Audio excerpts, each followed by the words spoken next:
برادران ملت اسلامیہ السلام علیکم ورحمۃ اللہ وبرکاتہ۔ نحمده ونصلی علی رسولہ الکریم، اما بعد فاعوذ باللہ من الشیطان الرجیم، بسم اللہ الرحمن الرحیم۔ قال اللہ تعالی فی القرآن المجید، یا ایہا الذین آمنوا اتقوا اللہ وکونوا مع الصادقین، صدق اللہ العظیم وصدق رسولہ النبی الامین الکریم۔ حضرات گرامی، آج ہم اور آپ جمعہ کی نماز ادا کرنے کی سعادت حاصل کر رہے ہیں۔ اللہ ہم سب کو آنے والے رمضان کے مقدس مہینے کی برکتوں اور رحمتوں سے مالا مال فرمائے۔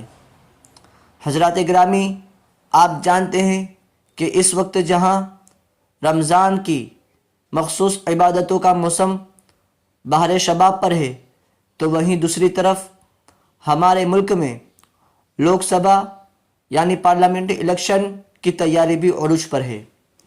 ایسے حالات میں ہر روز نئے مسائل اور طرح طرح کے اعلانات آپ کے سامنے آئیں گے۔ ہر سیاسی پارٹی اپنی کامیابی کے لیے ہر طرح کی زور آزمائش کرے گی۔ کوئی کسی کو بھڑکائے گا تو کوئی کسی کو اکسا کر اپنا سیاسی مفاد حاصل کرے گا۔ چنانچہ ان سب کا ماحول اب تیار کیا جانے لگا ہے۔ کہیں مسجد کی بات ہو رہی ہے تو کہیں مندر کی، کہیں بدعنوانی کا الزام لگ رہا ہے تو کہیں ملک میں بے روزگاری بڑھنے کا مسئلہ اٹھایا جا رہا ہے۔ حضرات گرامی، انہی ہنگامہ خیز چناوی ماحول میں اب CAA جیسے متنازع قانون کی نفاذ کا شور پھر سے سنائی دیا جانے لگا ہے۔ CAA قانون 2019 میں بنایا تھا، جس پر پورے ملک میں خوب ہنگامہ آرائی ہوئی تھی، کہیں جانے گئی تھی اور کتنے لوگوں پر مقدمات لگائے گئے تھے۔ اب الیکشن کے قریب آتے ہی اس کے نفاذ کا اعلان کیے جانے کی تیاری ہو رہی ہے۔ حضرات گرامی، آپ کو اچھی طرح معلوم ہونا چاہیے کہ جب سے یہ قانون بنا ہے تو CAA کو لے کر ہندوستانی مسلمانوں میں بے چینی کا ماحول ہے، کیونکہ مسلمانوں کو یہ بتایا گیا ہے کہ اس قانون کے بعد NRC لائی جائے گی، جس کی وجہ سے وہ ہندوستانی مسلمان کے جن کے پاس شہریت ثابت کرنے والے ضروری دستاویز نہ ہوں گے، انہیں ہندوستانی شہریت سے بے دخل کر دیا جائے گا۔ حضرات گرامی، ہندوستانی مسلمانوں کی اس بے چینی کو دور کرنے کے لیے حالانکہ بھارتی گورنمنٹ نے سپریم کورٹ میں داخل کیے اپنے حلف نامے میں صفائی دیتے ہوئے یہ کہا کہ CAA شہریت دینے کا قانون ہے، شہریت چھیننے کا نہیں۔